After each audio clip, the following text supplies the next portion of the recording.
We are so pleased that you're with us this morning, and we do have a good number of guests with us as we've been anticipating, and we know many, many more will be coming in the course of this week.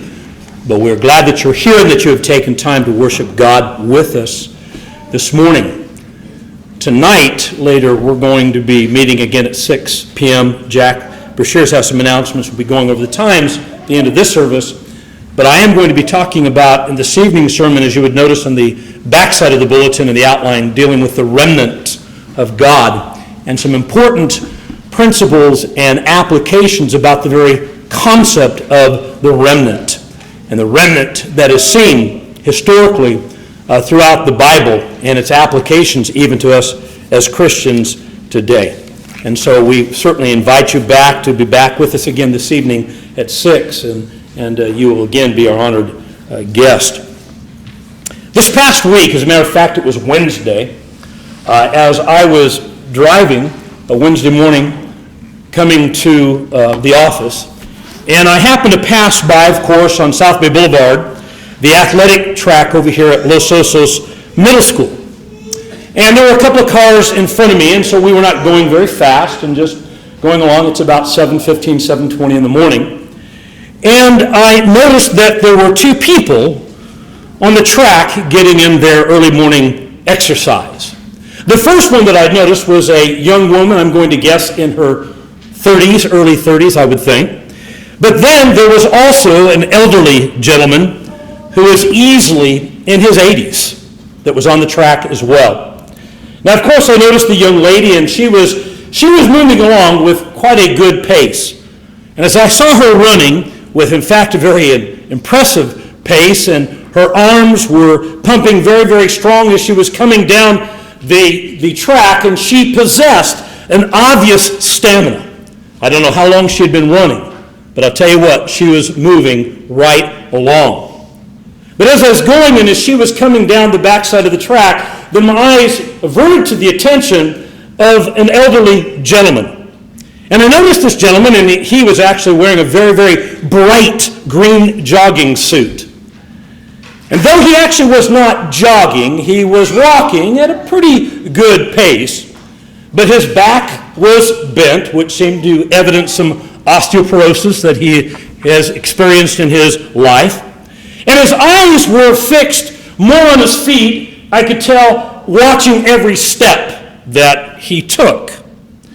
However, even though his pace was slow, his determination was just as resolute as the young woman who was getting ready to fly by him.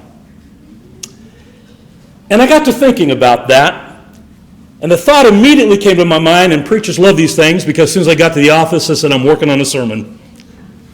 But I got to thinking about that whole scenario, and I thought, here's this old fella, and he's still on the track. He's still on the track, out there doing it, doing what he could do, what he felt was important, no doubt, to his physical health. In the 92nd Psalm that we've had in a reading, and I want to call your attention to it again, but particularly in verses 12 and then 14, and the unidentified psalmist makes known of the fact, as this is definitely a psalm that is addressed, yes, to God, but for the reading, the understanding, and the application of the nation of the people of Israel. But in this psalm, the psalmist portrays the righteous as healthy trees. You see that in verse 12. And he says that the righteous shall flourish like a palm tree and grow like a cedar in Lebanon, there in verse 12. And these were very important metaphors to that culture, that as we look at these ancient Semitic cultures and of that time and of that geography, and palm trees were more than just for shade. There are various kinds of palms. One of the most important, significant palms of their area for livelihood was certainly date palms. And as this date palm would be just loaded with beautiful ripe fruit, when I was preaching in Bakersfield a good number of years ago, and where we lived, and we had two beautiful date palms in our front yard, and they produced dates all the time, and they would drop, and I mean they were edible. They were good, very, very good. Could never get Vicky to climb the top to get them, though. But anyway, but to their culture and to their time, this was a source of food for them.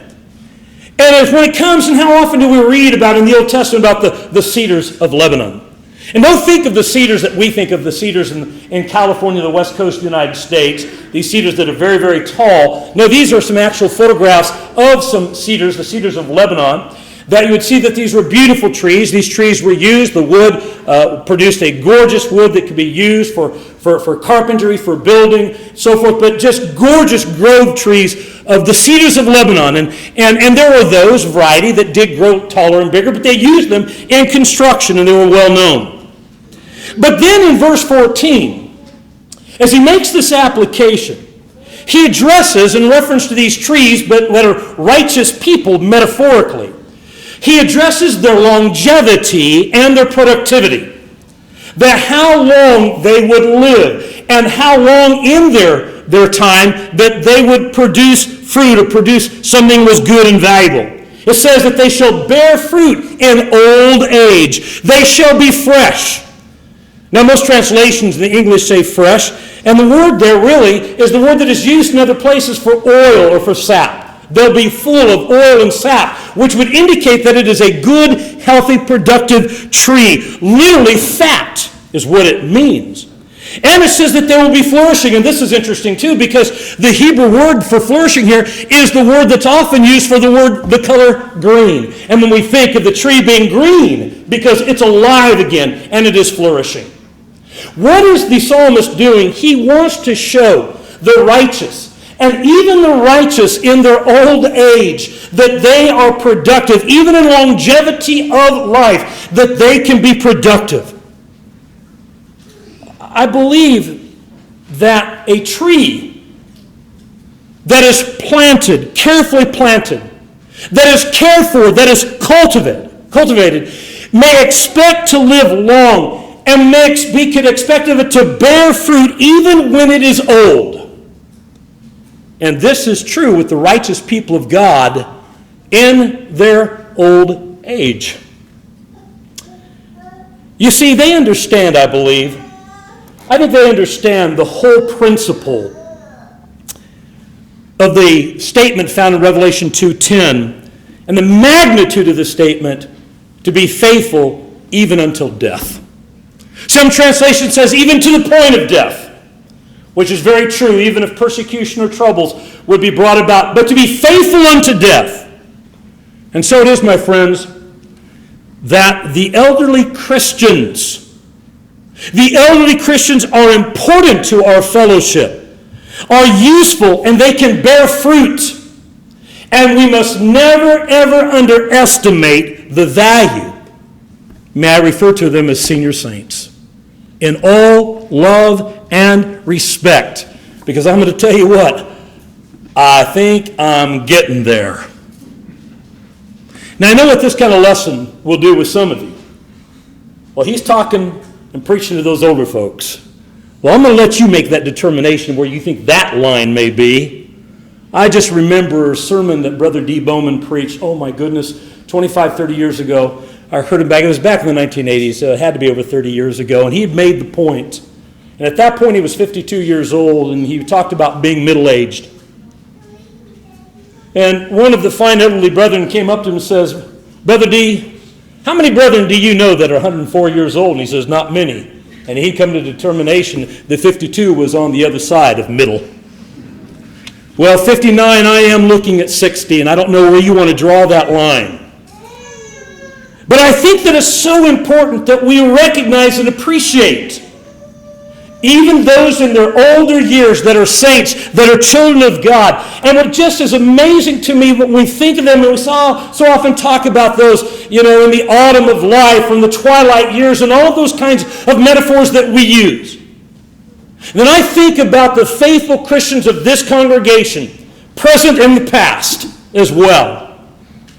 That how faithful, how loyal, how true, how dedicated, how important they have been to the fellowship and continue to be to the fellowship. And one of the things that really stands out to me to these kinds of Christians is they remind us of that woman in Bethany of Mark chapter 14. They're doing what they can do.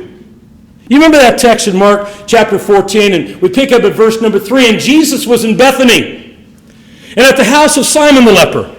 And as he sat at a table, a woman came having an alabaster flask, a very costly oil of spikenard. It was a perfumed oil is what it was. And then she broke the flask, poured it on Jesus' head. But there were some of those there that were indignant among themselves, and they said, was not this fragrant oil wasted by her doing such a thing? For it might have been sold for more than 300 denarii and given to the poor. And they criticized her sharply for doing this. But notice in verse 6, Jesus said, let her alone. Let her alone. She has done a good work for me. For you have the poor with you always, and whenever you wish, you may do them good, but me you do not always have. Understand that Jesus knew their attitude, and they weren't really worried about money going to the poor. There was a sense of jealousy on their part. They were people that were super critical, and when somebody else did something that was good or could be noted, they're quick to be very critical and judgmental about it. I mean, there are a lot of people in the world like that, aren't there? Jesus said, let her alone. But in verse 8, he says, she has done what she could. And I think that should be the standout principle for all of us, actually. But I am so impressed, I am so moved by elderly Christians at times who there's no doubt that as their bodies have aged and it's getting more and more difficult for them to get from A to B and just all that comes along with the whole concept of old age. And yet how many? And what an encouragement is to us that they're doing what they can do. I tell you, it's a great encouragement to me. It truly, truly is. I think about them, and I thought about this congregation and many others too, from the time I was preaching in Susanville and then to Rosedale and to here for the past 23 and a half years. And there's certain names, and Vicki and I were talking about this yesterday and again early this morning, and I'll tell you, there's names after names after names that just snap right out. And I said, I'm not going to start even trying to give a list, because then you invariably, you accidentally leave somebody out. And somebody said, what about brother or sister so-and-so? But I do want to talk about one. This goes back a few years with us. And that many of us are going to remember. Some of you never knew Sister Blanche Hackett. Sister Blanche Hackett lived in Cayucas for many years. Came up from Southern California. Was a member, and we know her background, and she'd worked hard all her life, but as she got older and she developed blindness, and she was blind, she was not able to drive, she depended upon brethren to bring her to services. But I just remember, even with her handicaps and with her age, and yet looked at Blanche, Sister Hackett, and there she was. I mean, she was at every service.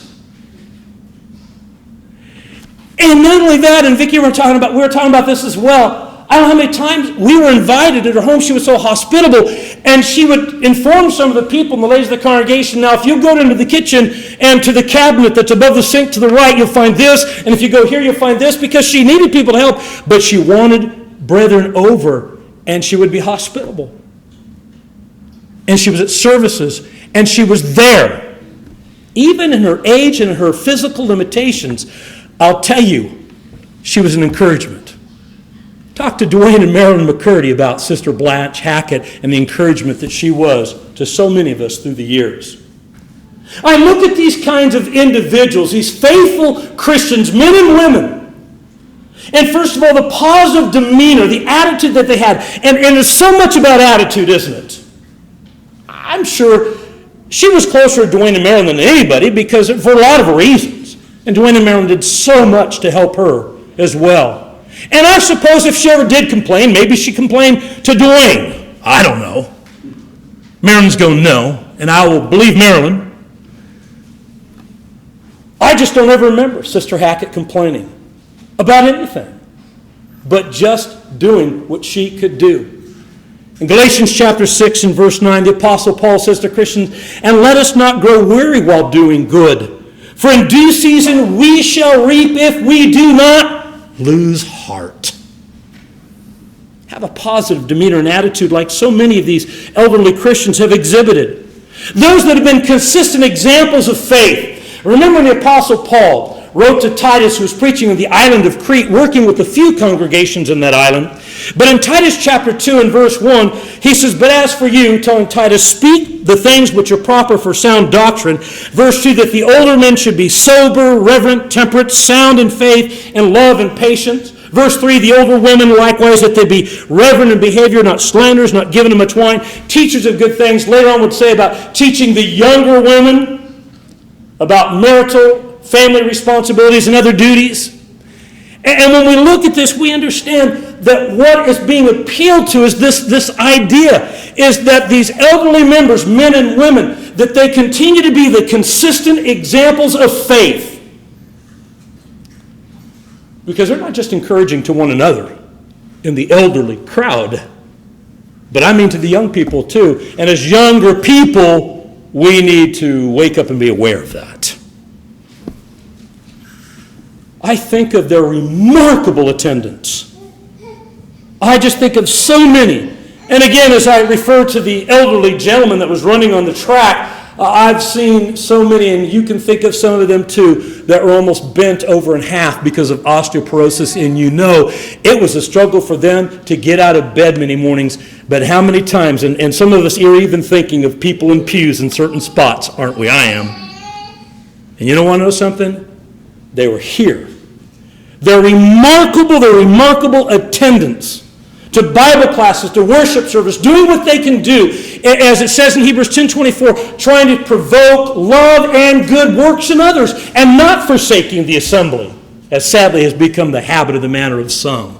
You know what they were doing? They were exhorting one another. What a remarkable example. But I guess what really stands out to me most about all of this is they understood that they were still growing spiritually.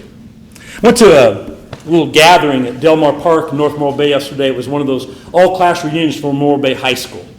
Kind of interesting situation. I've found that, usually you might have a few kids there from the 90s, a little more in the 80s and 70s, back in the 60s, but, the older you get, I guess you finally start going to some of these things and seeing people you haven't seen in a long time, and it's an interesting thing always. Sometimes it's good, sometimes it's embarrassing, I don't know. But had a couple of people come up to me, and these are fellows that I'd gone to school with, played football with, did many things, and they're retired. They're retired. And one of them said, "Brent, are you retired yet?" And I laughed. But actually, I'll tell you what I told him after I did laugh. I said, "No, I haven't reached my prime yet." Now, I tease about that all the time.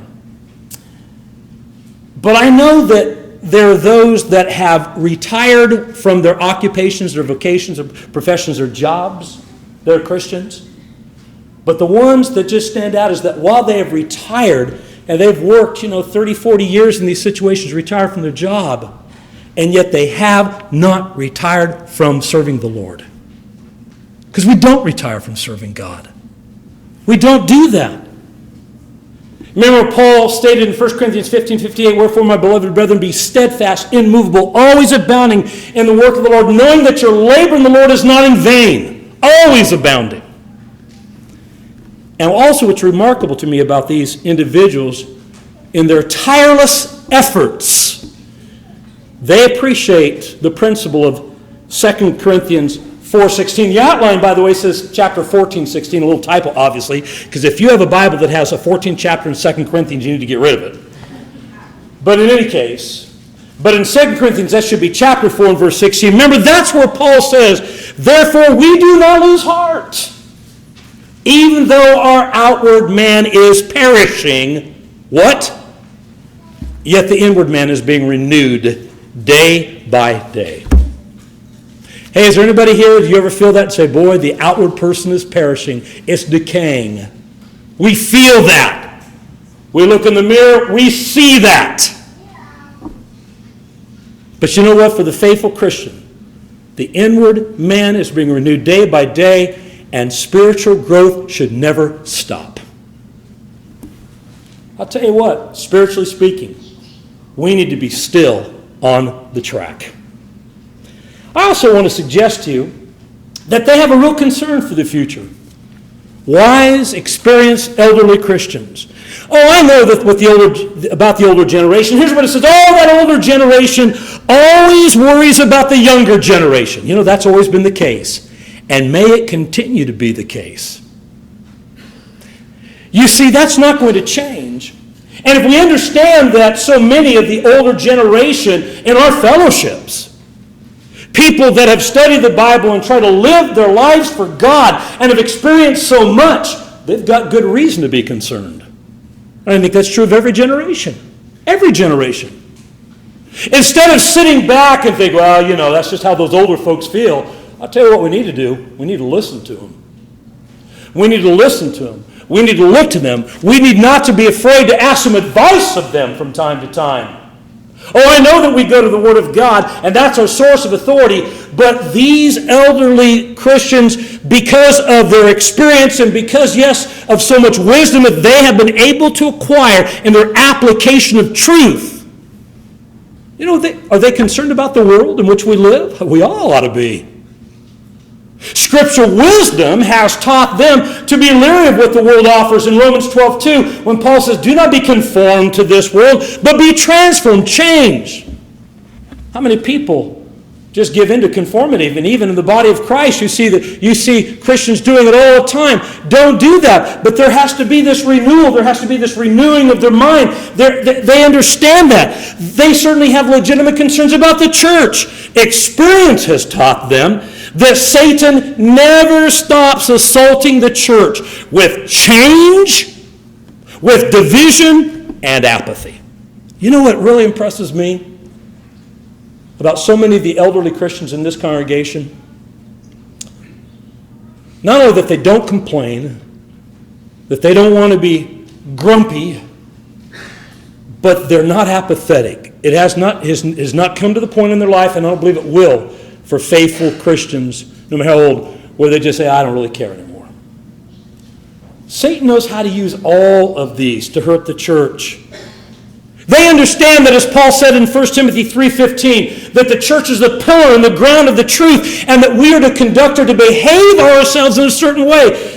He says, I want to come to you shortly, but if I do not, he says, I write these things that you may know how you ought to behave yourself in the house of God. And I believe that wise, experienced, elderly Christians, they recognize the church needs to behave itself, conduct itself in a proper way.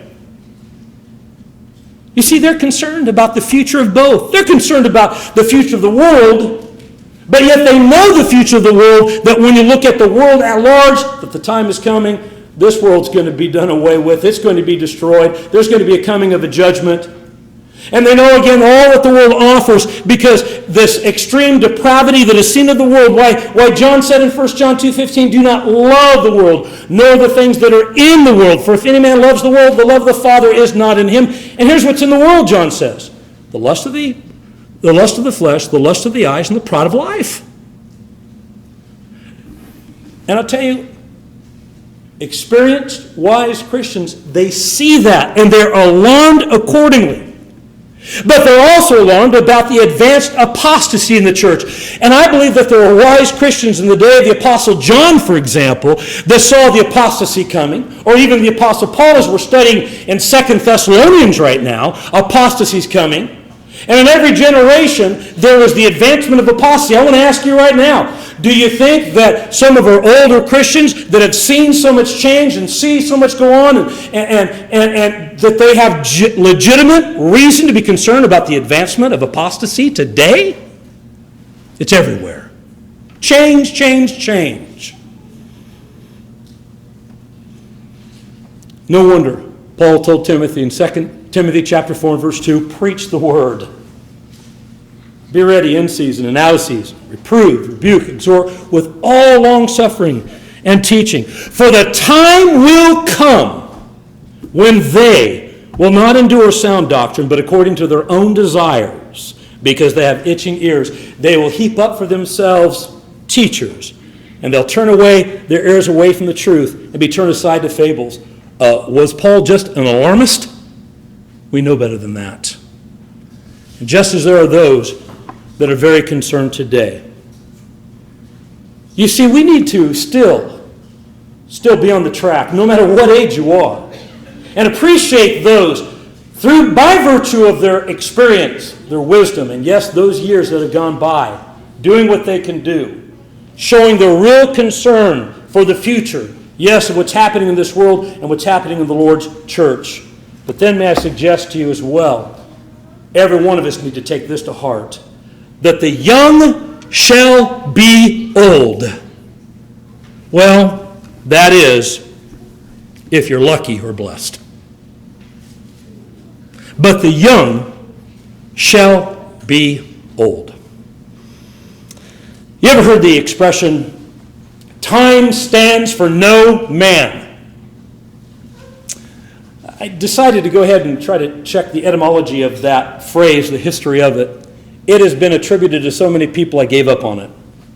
So I came up with it. No. But it actually goes back a long, long time ago, and I think most of us have heard that. Time stands for no man. I did hear the rendition that said, though time stands for no man, but does so for women at age 39. But that's another story. You think about this, and what's the whole idea? Time stands for no man? There's just no stopping the clock. I'm sorry, but I can hardly believe that July of 2014 is almost history. We just started this year. And it just takes us to, for example, the statement of James in James 4:14 when he asks, what is your life? What is your life? It's rhetorical, he answers it. It is even as a vapor that appears for a little time and vanishes away. We've all seen that. From the tea kettle on the stove and the vapor that comes forth and it immediately dissipates. To other situations where you just see the vapor. It's here and it is instantaneously gone. What is your life? Even as a vapor. It appears for a little time and vanishes away. David is the psalmist in the 39th Psalm. In Psalm 39, verse 4 says, Lord, make me to know my end, and what is the measure of my days, that I may know how frail I am. We're all frail. We're all frail, and we're all very terminal. In verse 5, indeed, you have made my days as handbreadths, and my age as nothing before you. Certainly every man at his best state is but vapor. Agreeing, certainly, with what we have read in James. I was thinking about this, and I've already spilled the beans on my age and a couple of other facts, but I was thinking about this. In February of 1991, the first Sunday in February of 1991 is when I began preaching for the congregation here. Of course, we're at Cayucas for those many years. We moved on Vicky's birthday, as a matter of fact, January 30th. We pulled into town on January 30th, 1991. She turned 36 years old, and 11 days later, I turned 36. And here's the point. 36 years old, over 23 years have passed, so now I'm 59. And all I can tell you is, it is just crazy of how quickly those 23 and a half years have transpired. Trevor was a newborn, born that December before. There's a lot of you here today that weren't here at all yet. And a lot of you are sitting there thinking, 23, Earl, you were almost a young man 23 years ago. But I got to thinking about that. What are the next 23 years? And I know they're going to pass by just as quickly in my mind or quicker. And I will be 82 years old. Maybe. Maybe. Because there's no guarantee of that, I'll tell you. It is here that as we need to look to the wisdom of faithful Christians who have been doing it for years and years and years, and to realize the futility of just living for the present. That is very foolish. The book of Job, and Job had to deal with so much adversity. And in Job 9 and verse 25, he says, "Now my days are swifter than a runner. They flee away, they see no good. They pass by like swift ships, like an eagle swooping down on its prey." Remember the classic response of Job in chapter 14, verses 1 and 2. "Who is man that is born of woman?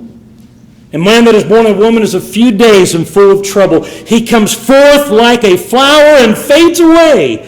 He flees like a shadow and does not return or continue." We've got to understand that if we're just living for the present, and listen, I know that when I start talking about, we make this delineation between the young and the old, that's such a subjective thing.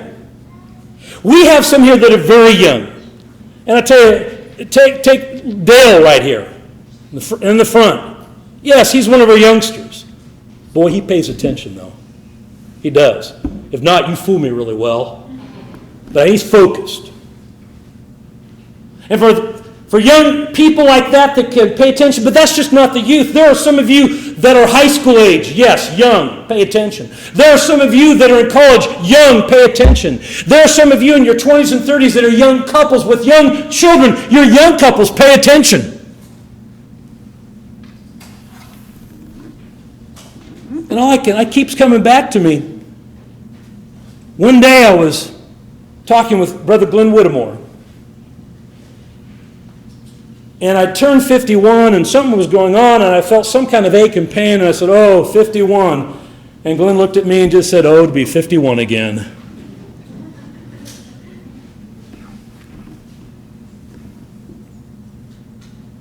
"51 is young." With that thought in mind, this is where all of us need to see the application, the importance and significance of Ecclesiastes 12:1. "Remember now your Creator in the days of your youth, before the difficult days come, and the years draw near, and you say, 'I have no pleasure in them.'" Regardless if it had been a young teenager, a young college student, or a young married couple, a young professional, whatever. Isn't it sad when we see that there are those that are not taking advantage of their health, their energy, and their youth in serving the Lord, and they become unfaithful? There's nothing more tragic than that, is there? I can't think of anything more tragic than that. Not a thing. I've often said that Christianity is a thinking man's religion, and it is. But something else about Christianity beyond just being a thinking man's religion or a thinking person's religion. The Christianity is the religion for all ages. It is not something that's just for elderly retired people or for little old widows. But how many people have that view or perspective? Or at least are thinking, when I get older, because now I'm busy, I've got my vocation, profession, or my education, I've got my family, I've got all of this, and they don't understand that this is the time to apply it and to live it and to secure the future.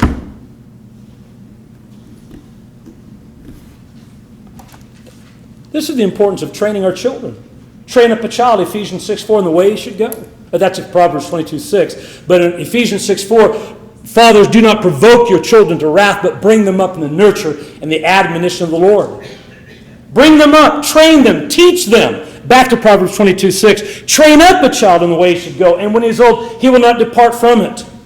Timothy was reminded by Paul. Timothy, don't forget in 2 Timothy 3:15 that from childhood you have known the Holy Scriptures. He had to be taught. And we know that his mother and grandmother, Lois and Eunice, did so. You have known the Holy Scriptures, which are able to make you wise for salvation through faith which is in Christ Jesus. But it takes training. The church has some responsibility, but parents have a great responsibility. It takes training. It takes consistency. It takes example.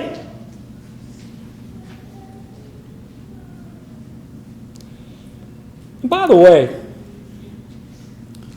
does wisdom necessarily come with age? And I love the old expression, that sometimes age comes all by itself. And that's true. Gray hair or lack thereof does not necessarily mean wisdom. It is people that have taken the Word of God and they have applied it to their lives daily and consistently with the right attitudes, with the right spirit, and with love and genuine compassion and yet fervor for the truth. I think of the example of 1 Samuel 2 because of Eli. Eli was a priest of God. God had chosen him. He was a part of the plan. And a prophet had to come and tell Eli where he had failed miserably. And even in his old age, he was failing miserably because, number one, he just did not deal with his sons the way that he should have. And his sons run amok. And he lost confidence from the people of Israel.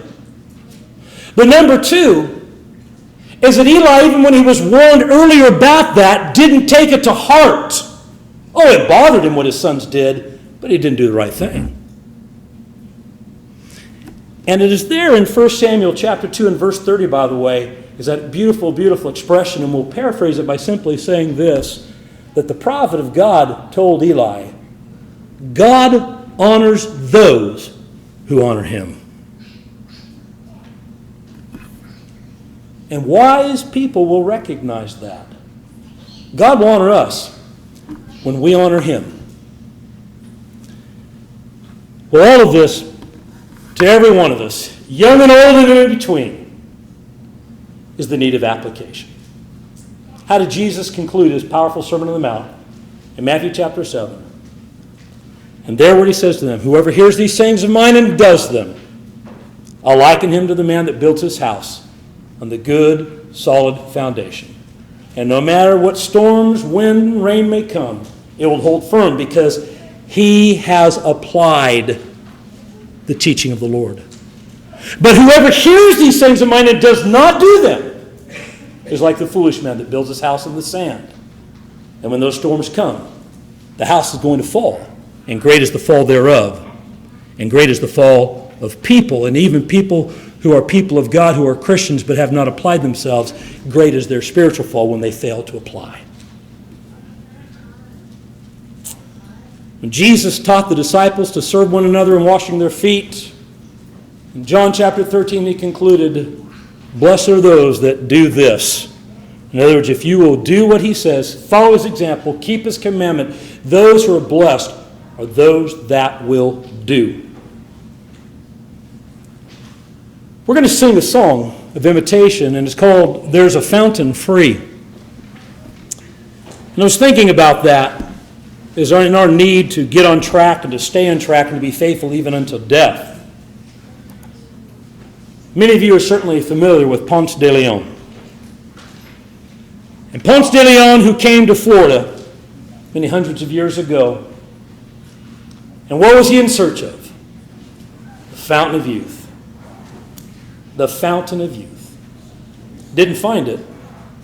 And I wish to offend nobody, but I've been to Florida. It ain't there.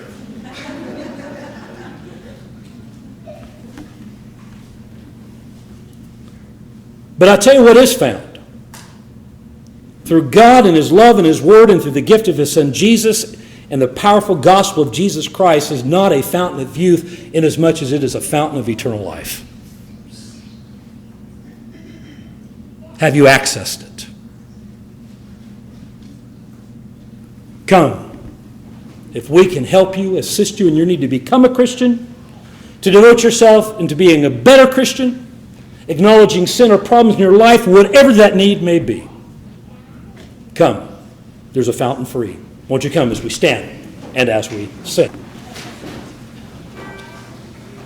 There's a fountain free, 'tis for you and me. Let us haste, no haste to its spring. 'Tis the fount of love from the source above, and he bids us all freely drink. Will you come to the fountain free? Will you come? thirsty soul, hear the welcome call. 'Tis a fountain open for all. There's a living stream with a crystal gleam. From the throne of life now it flows. While the waters roll, let the weary soul hear the call that forth freely goes. Will you come to the fountain free? Will you come? 'Tis for you and me, thirsty soul, hear the welcome call. 'Tis a fountain open for all. There's a rock that's cleft, and the soul is left that may not its pure water share. 'Tis for you and me, and its stream I see. Let us hasten joyfully there. Will you come to the fountain free? Will you come? 'Tis for you and me, thirsty soul, hear the welcome call. 'Tis a fountain open for all. Please be seated.